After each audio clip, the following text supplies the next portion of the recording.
नमस्ते दर्शक मित्रों। आजकल एक वेब सीरीज चर्चा में बहुत है, IC-814 कंधार हाईजैक।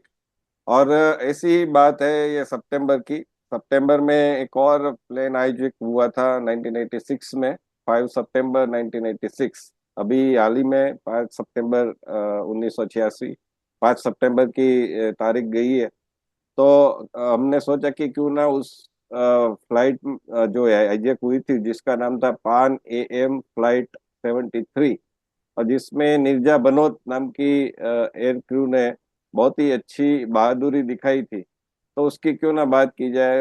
और उसकी तस्वीर है वो फोटो जर्नलिस्ट दिलीप ठाकर उन्होंने खींची थी। तो क्या थी उसकी बैकग्राउंड स्टोरी और कैसे उनको ये तस्वीर मिली। और वो तो 1986 में उन्होंने ये तस्वीर खींची, लेकिन उसके बाद जब भी 2016 में ये निर्जा फिल्म रिलीज हुई, तो वो सब लोगों को इकट्ठा किया जो उस टाइम पर इस प्लेन में थे, और उनकी इकट्ठा फोटो खींची। तो ये बहुत बड़ा टास्क हो गया, क्योंकि सब लोगों को उसका संपर्क ढूंढना और सब लोगों को इकट्ठा करना और सब लोगों को ऐसी ग्रुप तस्वीर खींचना। तो दिलीप भाई, आपका स्वागत है। नमस्ते। आप बताइए कि ये घटना क्या थी और कैसे आपने ये तस्वीर खींची। ऐसा ये हुआ था कि जब 86 में हुआ था, तब अहमदाबाद के कुछ लोग थे। निर्जा की मेरे पास तस्वीर नहीं है, लेकिन अहमदाबाद के जो लोग थे वो लोग तो प्लेन में थे, ग्रुप था पूरा। वो लोग वापस अहमदाबाद आए, तब रनवे के ऊपर उन लोगों की मैंने तस्वीर खींची थी। जैसे प्लेन से बाहर आए और आ रहे थे, वो तस्वीर खींची थी। जब निर्जा फिल्म रिलीज हुई, तब मैंने हमारे एडिटर को बोला कि सर, मेरे पास ये पुरानी तस्वीर है, तो ये जो ओरिजिनल कैरेक्टर है तो अहमदाबाद के ही है, तो अपने क्या करें, इसको ढूंढ के एक अच्छी स्टोरी हो सकती है। तो उन्होंने बोला ठीक है, करो आप। फिर हम लोगों ने सीरीज खम्बोजा, उत्पल देसाई, विशाल पटेल और रूपल देसाई जो थे वहां पे, उनका मृत्यु हो गया था, उसके भाई को हम लोग बुलाया। ये सब सबको बुलाया वहां पे ऑफिस में, और सबके साथ डिस्कस किया। उसमें हर एक की अपनी जो स्टोरी थी वो बताई उन लोगों ने, करंट बताई क्या हो रहा है। और फिल्म में जो है वो सब बात हुई। उसके बाद जो जो लोग थे वो इतने भावुक हो गए थे कि एक दूसरे को देख के वो एकदम हो जाते थे कि ये बात करते करते। उसमें क्या है कि अमेरिका, पान अमेरिका ने इंडियन लोगों को जो सहूलत देनी चाहिए वो नहीं दी थी। वो इश्यू हमने हाईलाइट किया, वो कटिंग में दिखेगा आपको। वो किया है हमने। सही बात है। ये जो घटना है उसके बारे में थोड़ी और हाँ डिटेल जी। में बताता हूँ कि क्या घटना थी। पान एम फ्लाइट 73 बोइंग विमान था, 747। वो मुंबई से न्यूयॉर्क जा रहा था और बीच में कराची और फ्रैंकफर्ट होके जाने वाला था। तो पैलेस्टाइन के जो 4 आतंकवादी थे, उन्होंने इसको हाईजैक कर लिया। उसमें 380 पैसेंजर्स थे और 13 क्रू मेंबर्स थे।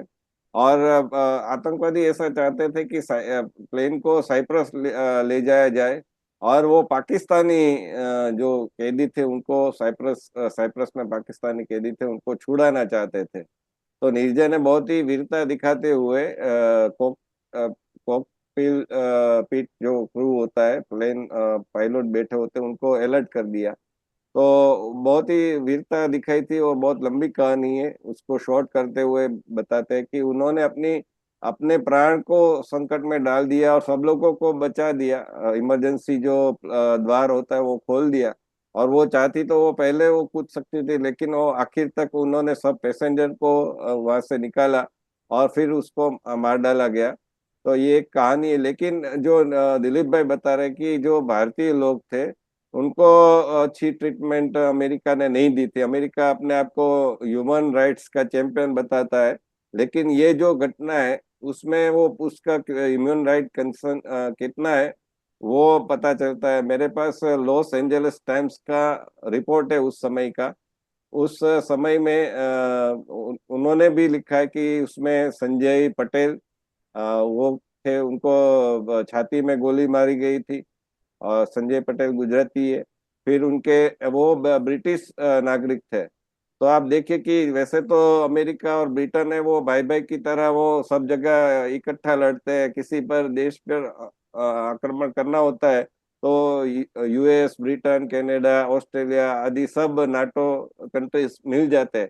क्योंकि संजय पटेल इंडियन भारतीय थे और नागरिक ब्रिटेन के थे, लेकिन वो चूंकि इंडियन थे तो उसको ढूंढने में अमेरिका के जो विदेश मंत्रालय है उसने उसकी फैमिली को कोई मदद नहीं की, ऐसा लॉस एंजलिस टाइम लिखता है। और संजय पटेल के जो आंटी थी जसवंती बेन पटेल, वो कॉम्पटन में रहती थी, तो उन्होंने भी कहा कि ऐसा हुआ था। फिर उसके जो अंकल थे जयंत देसाई, तो वो भी उन्होंने भी कहा कि जो अमेरिकी नागरिक नहीं थे उनका उनको इंफॉर्मेशन के लिए बहुत ही दिक्कत हुई थी। तो ये एक बात है कि अमेरिका है वो अपने आप को ह्यूमन राइट्स चैंपियन कहता है, लेकिन ऐसी बड़ी घटना होने के बावजूद उसको इंफॉर्मेशन नहीं मिल रही थी। और ऐसी बात है तो ये जो फोटो स्टोरी थी उसके समय आपने ये फोटो खींचा रनवे पे जाकर, आपको सूचना मिली होगी।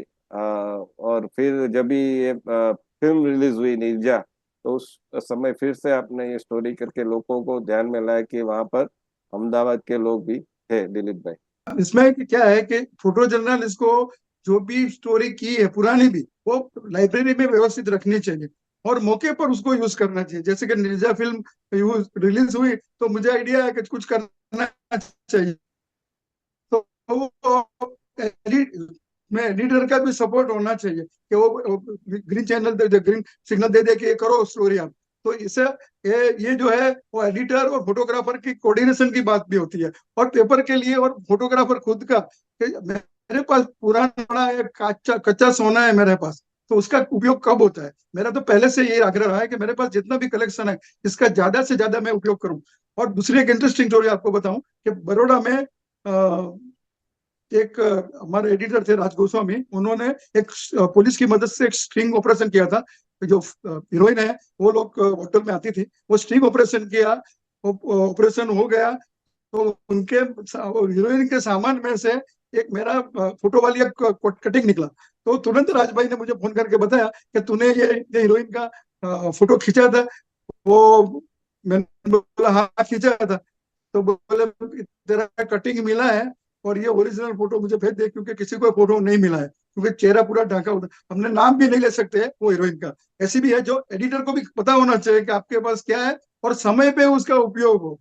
ये खाली कटिंग था, उसके ऊपर से उन्होंने मेरा संपर्क करके मुझे बोला कि तूने किया है। तो वो शूटिंग था अहमदाबाद में, तब मैंने उसकी तस्वीर खींची थी।